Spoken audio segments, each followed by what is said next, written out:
Pasok. Ayan. So ganyan na siya mga kaspraki. O ito na yung transducer natin mga kaspraki. Oh. Ipasok natin yan dyan. Ayan, pag ganyan yun mga kaspraki. Yeah. So ito yung gasolinador natin mga kaspraki. Ito na yung magiging itsura niya sa gilid ng ating bangka mga kasprakatak. Ayan, talagang nakatutok talaga yan doon mga kaspraki. At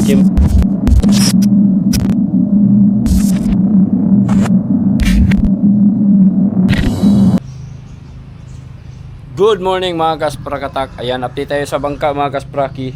So ngayon, ang gagawin natin mga kasprakatak, yung update natin is ito, magkakabit tayo ng tubo ng transducer ng ating fish finder mga kaspraki. So ito yung fish finder natin mga kasprakatak.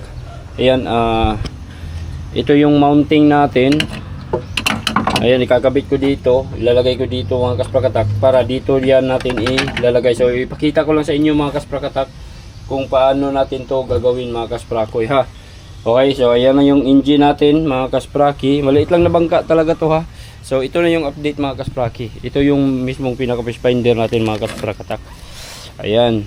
At syempre ito yung ating transducer mga kaspraki. So ito mga kaspraki ay dito natin yan ilalagay. Ayan, lalagay natin yan dyan mga kasprakatak.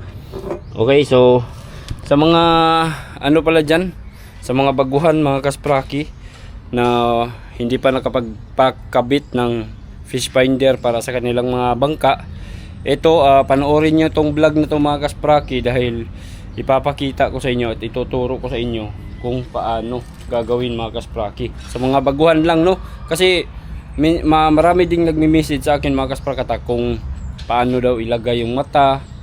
May dalawang option kasi tayo mga kaspraki sa pag lagay ng ating mga transducer sa ating mga fish finder mga kasprakatak. Una, ito mga kaspraki ay mga ano to, ito yung pinakaunang idea mga kasprakatak, no? nung unang labas o unang gamit natin ng mga fish finder. Ito yung pinaka traditional talaga na ginagawa natin mga kaspraki, yung pagkabit ng mata ng fish finder. Tubo, gamit tayo ng tubo. At kalaunan mga kaspraki, hanggang sa ano mga kasprakatak, yung iba ay binabaon nila sa kahoy. Itong mata mga kaspraki, binabaon ito sa kahoy, tapos ididikit na lang nila dito sa may gilid ng bangka. Pupwede naman yun mga kaspraki, wala namang problema yun mga kasprakatak. Kaso lang nga lang, pagka dumating yung time na mag-dry dock ka na yung bangka, delikado, masagi doon mga kaspraki. So itong style ng paggamit ng tubo mga kasprakatak ay ano siya, safe siya, kasi may angat mo siya pataas mga kaspraki, no? Taas baba lang kasi yung trabaho nitong tubo. So pagka halimbawa ano mo na siya, itatago mo na yung bangka mo, pwede mong iangat yung mata. So hindi madadamage yung mata mo mga kasprakatak, no? Yung mata ng fish finder hindi yan masisira kasi nakaangat naman siya, di ba? Pwede mo rin siyang, madali din siyang tanggalin kung halimbawa hindi natin maiwasan yung mga magnanakaw. May mga magnanakaw din kasi mga kaspraki, no? Pwede natin siyang dalhin at iuwi sa ating mga bahay mga kasprakatak. So yan yung pinakaunang ginagamit namin dati, yung paggamit ng tubo ng fish finder. So ngayon, ang gagawin natin ngayon mga kasprakatak ay magkakabit tayo ng fish finder. Ito yung box, ito yung fish finder ko. So ito yung pinaka fish finder natin mga kaspraki, bagong bago pa yan, no? Talagang nagkuha talaga ako ng isang unit mga kasprakatak sa mga binibenta ko, para meron lang akong magagamit na fish finder para dito sa maliit kong bangka. Ayan, sobrang liit lang nito mga kaspraki, itong ating bangka.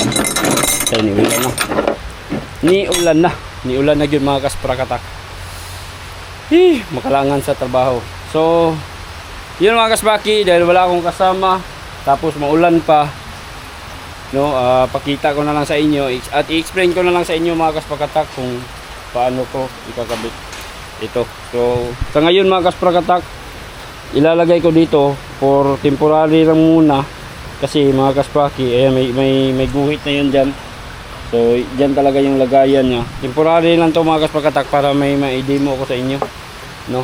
Meron lang ako may pakita sa inyo mga kasprakatak. So tulo mo din dito. Ayan, tas paandarin natin tong makina kasi ilalagay natin yung ito yung pinaka ano natin, oh, yung ano, gasolinador natin mga kasprakatak. Nakakable yan mga kaspraki. O tayo lang yung gumamit yan dito. Yung iba kasi nylon, pero itong sa atin mga kaspraki, pwede yan dito. Ayan.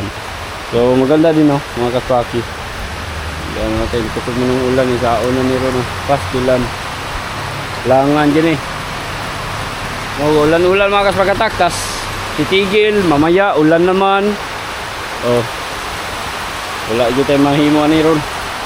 So ito, ikakabit muna ko muna ito mga kaspraki. Panoorin nyo na lang.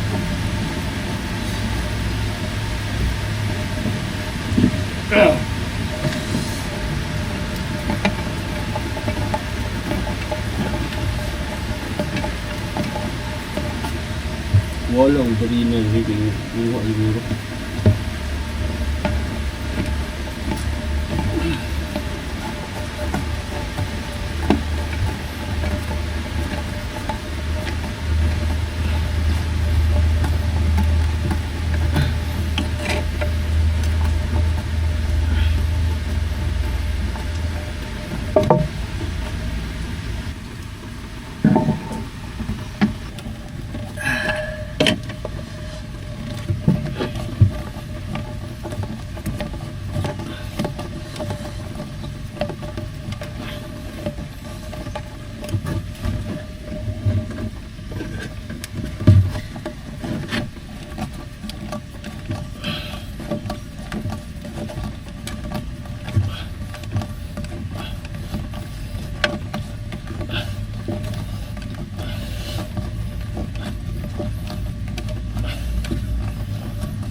So ganito lang yung pagkabit ng fish finder, ha.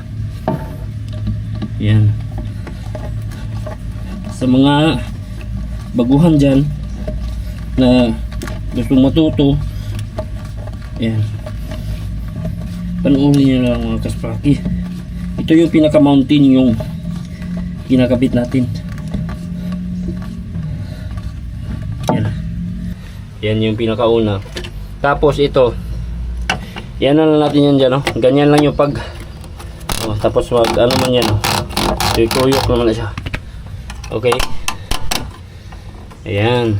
So ito mga kaspraki, ito ganyan siya mga kasprakatak. Ayan ang pagkabit, oh. Yun, o diba? Tapos pasok natin yan. Pasok. Ayan. So ganyan na siya mga kaspraki. Okay.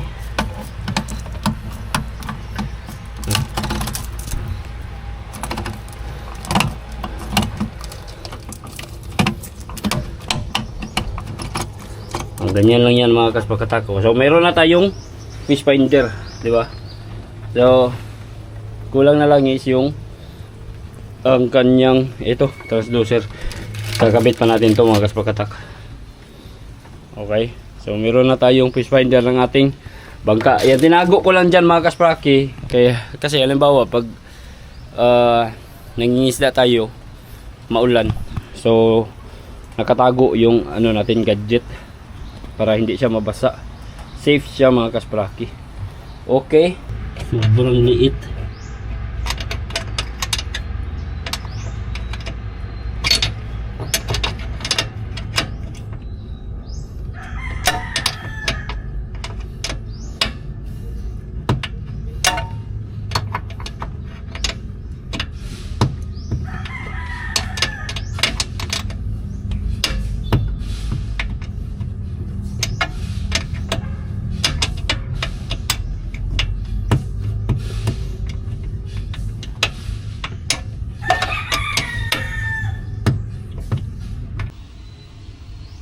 So ayan na mga kasprakatak, pagagarahin na natin to. Ito yung improvise natin. So nabili lang natin to sa Shopee. Marag 100 naman nagapin siguro sa Shopee mga kaspraki. Itong gasolina doon natin. Tapos nilagay ko lang siya dito. So ayan, testing natin mga kasprakatak. Okay. So bantiyan na ito gamay. Ayan, gumana na talaga siya mga kaspraki, no? Okay. Andar. Yeah. Tingnan mo. Oops, labi alcohol. Yeah. So ito yung gasolinador natin mga kaspraki.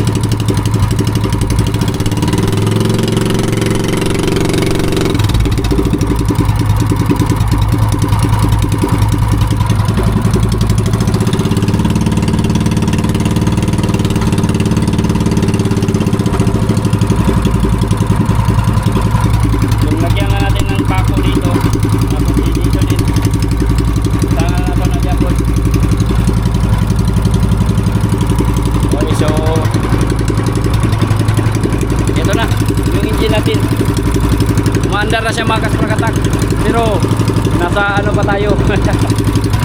Alright, so ayun tong ano natin, oh.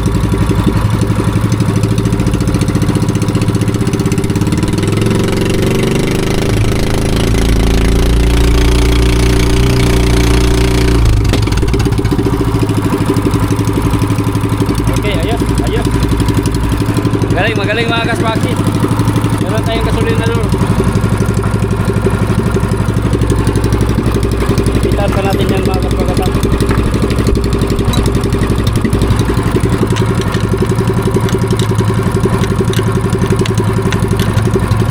Ipitan natin. Okay.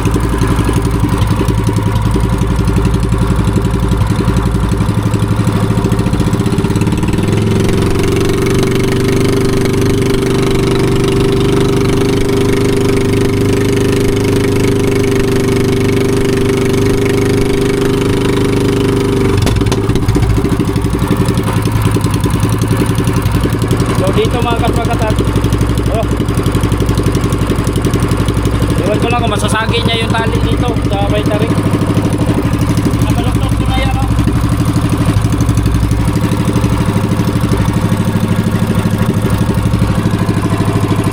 Yeah, okay na lang ang minor mga kaspraki.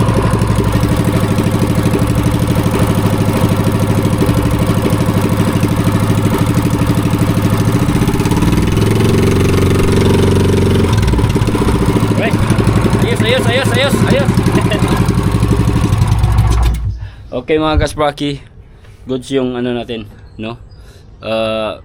Gasolinador. Binili natin to sa Shopee. Mura lang yan mga kaspraki. Tapos may kasama na siyang cable. Ayan. So napakaganda mga kasprakatak, kasi pag mag-abante tayo dito na lang mga kaspraki. Ayan, di ba? Ay, halaka. Taklob na ito udan ni, no? Patay. So, asa yung kwan? Taklob. Ay, wala. Tingnan ako din yung mga kasprakatak, baka di niya siya masibo.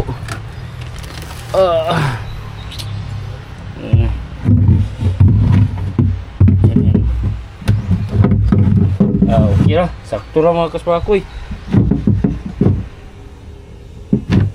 Kaya na ra, dili ra din ako sa ilansang. Kaya para mairog-irog ra. Or isibog lang ako na yana. Ganyan, oh. Dito lang. Ayan. Ana lang siya, no? Ano kaspraki, sibog lang kaya para yung itong ano niya, ganyan niya. So ipako ko pa yan dito sa may likod. Okay. Pako natin yan dito mga kaspraki, para ma-adjust pa talaga itong ano, upuan natin. No, tingnan niyo mga kaspraki, oh. Sobrang liit talaga, oh, yung space. Napaka gamay lang ng space talaga. Pero okay lang mga kaspraki. Ganyan lang tayo siguro pag mainit mo bukay dari, no? Dito lang tayo talaga uupo mga kaspraki. Pero pag titingin tayo sa fish finder, talagang yuyuko tayo mga kasprakatak. Ito yung pwesto natin. Pag ganyan tayo. Ibig ko tumba. Ito yung pwesto natin pag ganyan. So gaganyan lang tayo mga kaspaki pag titingnan natin yung display dito sa fish finder. Nagaganyan lang tayo. Or ganyan. Sakit mas likod. Okay na. So ayan mga kaspaki. Ayan, nilagyan ko ng kahoy dito talaga. Kasi pag maglagay tayo ng camera, halimbawa, ilagay natin yung camera natin dito, cellphone, mga importanteng gamit natin mga kaspakatak, hindi pwedeng mabasa, dito natin ilagay. Okay? Para hindi siya basa, hindi siya malaglag. Sa baba, talagang meron siyang ngabil diri. Okay? So, yun. Ito na yung update sa ating bangka mga kaspraki. Gamay na lang yung kulang. Okay, yun-inayan lagi na ako ni sa mga kaspakatak simula nung may inayos tayo dun sa lansa. Tapos nabisi tayo, nagpunta tayo ng Sindangan, nagkabit tayo ng sonar. Kaya hindi ko agad na asikaso itong maliit natin bangka. Pero okay na rin yun mga kaspraki, no? Hinahinayan lang. Tapos pininturahan ko siya, hindi ko na lang din na-i-vlog mga kaspakatak, hindi ko na naipakita sa inyo. Pero at least ayan, okay na mga kaspaki. So dito sa may fish finder mga kaspakatak, no, tulad ng sinabi ko kahapon, nilagyan natin ng kahoy dito. Kasi hindi siya mga kaspakatak, pag yung fish finder, pag wala itong kahoy, yung mata natin ay naka-slant siya, hindi siya pag ganun ba, straight, hindi siya naka-straight ng ganun. So gibangila na to dire mga kaspaki. Lagyan natin ng kahoy ganyan yun, So flat na yan mga kaspakatak. Ayan yan. So pakita ko sa inyo mamaya pagkabit natin dyan. Okay, testing natin. Ayan, okay na itong natin. Okay na yung fish finder natin dito. Yan, may fish finder na tayo. Pwede tayong mangisda. Maghanap tayo ng isda, tapos mimingwi tayo or magkarga tayo ng lambat dito. Mag-area tayo ng lambat. Okay, so marami pa tayong gagawin dito sa ating bangka. Kailangan kumpleto tayo mga kasbaki para hindi tayo mahirapan doon sa laot. Hindi naman tayo masyadong magpalaot na danarata dool la mga kasbakata. Mamasol, mamukot, ganyan lang yung gagawin natin. Okay, so ito na yung plastada natin, ganyan lang mga kasbaki. Tapos yung tambutso, malayo lang. So ganyan lang plasada natin mga kaspraki. Talagang kasyang-kasya lang. Igo rigid po, no? Igo rigid. Salay pa itong tiil, masalay. Tapos yung gasolina door dito. Pag magkrang tayo, pag ano lang, kuot lang. Kuot lang. Dali ra, no? So mas pinadali natin kanang gipasayon ra gyud nato ba ang atong liho kay medyo gamay itong sakayan. Tapos siyempre may kasama tayo, doon lang siguro siya muupo, no, si Marco. Siya yung taga-video natin or kasama na rin siya sa pangingisda, mangisda kami. Mamingwit kami. Okay, so yun na muna siguro mga kaspakatak. Mamaya pakita ko sa inyo yung kabuuan ng mata ng fish finder mga kaspakatak. For temporary lang to mga kaspraki kasi nandito pa tayo sa balay, layo pang dagat ikarga pa na ko ng truck mga kaspakatak pag i-adto ni siya sa dagat pinatong bangka. Okay, karga pa na ko ni truck kay medyo distansya pa man dagat so for temporary lang ni siya. Ako lang i-plaster ang tanan para pag abot dito sa dagat, pag abot na to dito maigo lang ta magtaod og kana na ang tarik o kining katig. Tas lagyan natin ng kawayan dito sa may gilid. Maglagay tayo ng kawayan dito. Siyempre lagyan natin yan ng kawayan mga kaspraki para meron naabot sa daydayan. May mga kawayan naman dyan. Dyan tayo kukuha ng kawayan. Alright, so yun, update ko na lang kayo later. Pasok na natin ito mga kaspraki.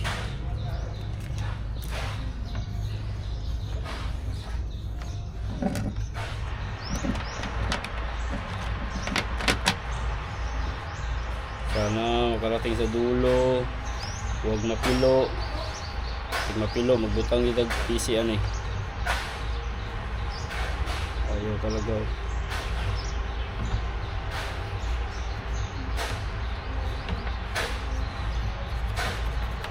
Sabod yun siya mga kaspaki. Kailangan natin ng lubid, mga kasprakatak.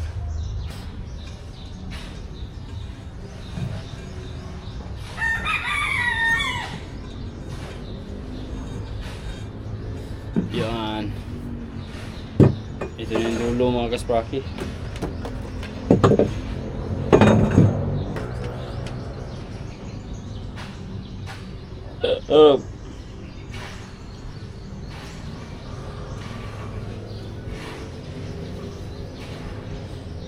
Tatang mabila.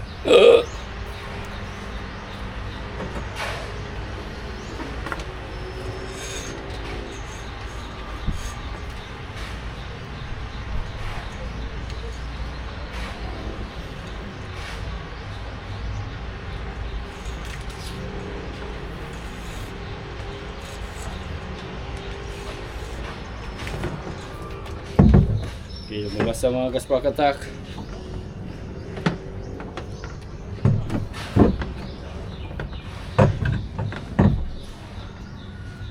Oh, ito na yung transducer natin, mga kaspraki. Oh, ipasok natin yan dyan. Ayan, pag ganyan yan, mga kaspraki. Ayan, so ganyan yung forma nya. Tanggalan natin ng bolt. Sulod yung bolt, mga kaspraki.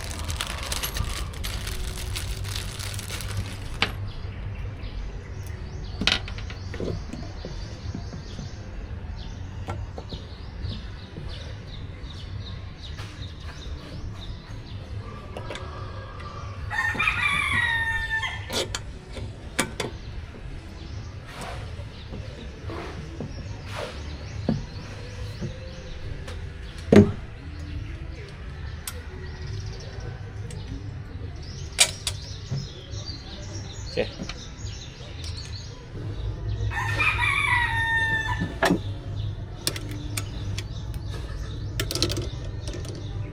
Maybe me. Ayaw siya naman sibo sa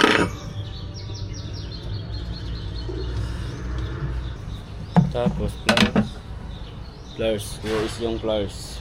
So yung mga kasprakatak, ito na yung magiging itsura niya sa gilid ng ating bangka, mga kasprakatak. Ayan, talagang nakatutok talaga yan doon, mga kaspraki. At syempre, ano yan talagang naka-flat talaga siya, straight talaga yung paglagay niya doon sa ilalim ng tubig, mga kaspraki. So yan, mga kasprakatak, nakataas lang yan. Nakataas pa yan, mga kaspraki. Pagka tayo ay pumalaot na at maghahanap na tayo ng isda, ito luagan na nato ni mga kasprakatak, na luagan na nato na siya. Oy, patay. Tagak ko. Luagan na nato na siya, mga kasprakatak. Tas diretso na yan, iana na to. Kailangan lumagpas siya konti sa mga kaspraki, kasko. Ayan, kailangan nakalagpas yan sa kasko. Tapos higpitan natin dito. Ayan, so yan, higpitan natin dito. Okay, so hindi na yan mga kaspraki. So talagang tulid na yan. Tulid na dyan na sa kayo. Tapos syempre, mga kasprakatak, para maiwasan yung vibration nya, no? Para maiwasan yung vibration ng mata, magtali pa tayo dito ng lubid, mga kasprakatak. Tangan na siya PC, tapos itali natin doon sa may tarik, palatik. Iukot na to, or dito lang siguro, ganyan, depende kung saan natin ilagay yung lubid, mga kaspraki. Marami namang PC dyan, no? Nagamay, adjust lang. So yan na yung magiging itsura niya sa dagat. Okay, so sa mga baguhan sa mga baguhan, mga kaspraki, kung paano ikabit yung mata, yan na yung plaster nya. Okay, so ayan, mga kasprakatak, hindi siya masyadong mahaba, no? So ipitan natin tong mabuti para hindi siya malaglag doon sa ibaba. Tapos syempre hindi na yan malalaglag, mga kaspraki, kasi magtali pa tayo ng PC diri. Tanga pa natin yung PC.